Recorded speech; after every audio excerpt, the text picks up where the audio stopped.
Hi, welcome back to the GM Academy. Of course, I'm your instructor, Jim McClure. We are working through our Combat Encounters 1.0 series, where we're looking at the basics of designing and building combat encounters. And today's class, of course, is our 102 course, and that is Game Books Are Your Best Friend. Now, I really want to hit this point home, mostly because, well, I'm a fan of game books, got quite a few of them.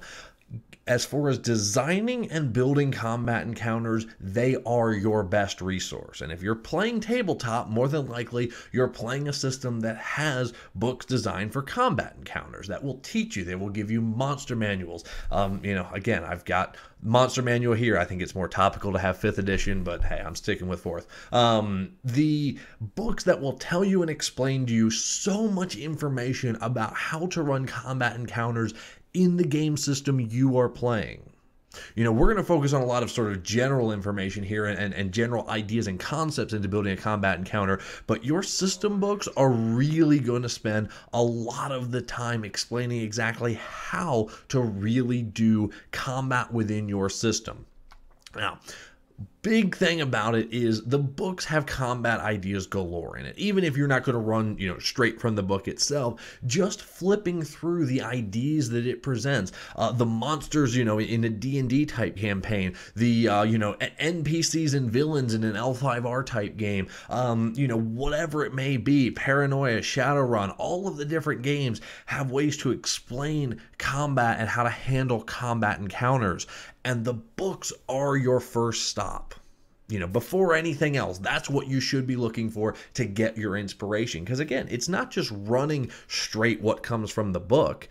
It's about looking through it and seeing, oh, that creature's really cool. Oh, that villain is really cool. What, in my mind, how would that work in the campaign that I'm building, in the campaign that I'm playing, in the campaign that I'm running? Even if it's not, directly as the book says it is, even if it's not, it's a Fey creature, maybe it doesn't need to be from the Fey. You can do whatever you want. It's your world. Play as you want. But the books are a phenomenal source of information for inspiration, for what you want to do. Just flipping through and seeing, you'll have tons of ideas come to mind. The other real big thing the books for your system are going to do is they have the best knowledge as far as your encounter balance. And this is balancing the difficulty of your combat encounter to your players. Almost every single system, dare I say every single system, I certainly can't think of one that doesn't regularly run combat, will not have a frame of reference of how many and how strong to throw at a party at what level. It's your balance. Now, yes, there's a lot that's got to be learned from play testing, from running games, from doing all of this, but the books are going to give you that basic level of understanding. They're going to tell you, hey, you've got 4 level 2 NPCs. I can run X amount of the X level monsters at them. Here's a formula, go wild with it. D&D works very great with that. Pathfinder, a lot of the other systems, almost everyone has some method of telling you to balance.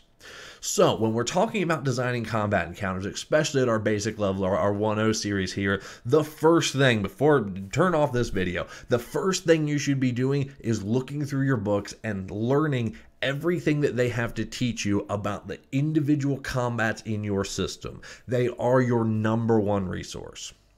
Okay, that's been this video. Class dismissed. Thank you for watching the GM Academy. You can click the video to see all of our classes on combat encounters, and you can subscribe to get all of the latest information and videos from the GM Academy. If you enjoyed what you saw here, please hit the like button. It really does help us continue to put out good quality information to the community. Again, thank you for watching, and thank you for your support.